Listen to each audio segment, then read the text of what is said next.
Додека многу украинци во нервоза го следеа неодамнешниот хаос во Русија, во надеж дека нивниот непријател ќе биде победен или барем ќе ослабне. Војниците на првата борбена линија продолжија да се борат.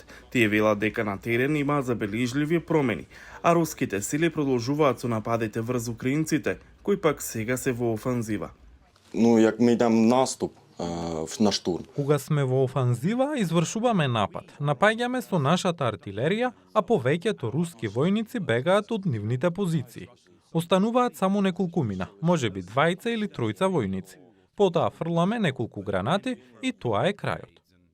Како и многумина војници кои се борат при украинската контраофанзива која трае неколку недели, тој вели дека слушнал руски војници кои панично се жалат на недостиг на муниција и засилување. Но војниците велат, битките биле жестоки, бидејќи руските трупи имале повеќе од една година да изградат утврдување и да смислат стратегии за да ја задржат оваа област. Якщо ви мониторите... Ако ја следите ситуацијата, знаете дека офанзивата и ослободувањето на градовите не напредува така како што се очекуваше. Но напредокот е доста добар.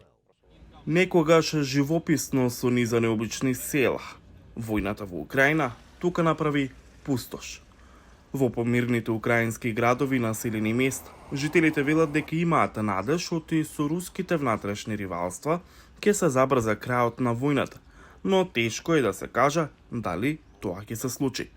Тоа што очигледно е дека смртта и претераното уништување оневозможуваат да има среќен крај, додаваат тие. Скільки молодих хлопців полягли? Колку млади луѓе загинаа, колку мина станаа инвалиди. Работите може да се обноват, но не можеме да ги вратиме луѓето кои ги изгубивме. Освен повеќе од една година гранатирање, Запорожје претрпе и уништување на браната Каховка, од која десетици загина и овој регион го направи пустош, оставајќи ги жителите да се соочат со криза, недостиг на храна и вода. А во борбената зона војниците велат дека додека трае битката невозможно е да се погледне подалеку од она што тие велат дека е нивната најнепосредна цел. Правиме се за сето тоа да заврши што е можно поскоро. Би рекол дека сме мотивирани. Сакаме да си одиме дома.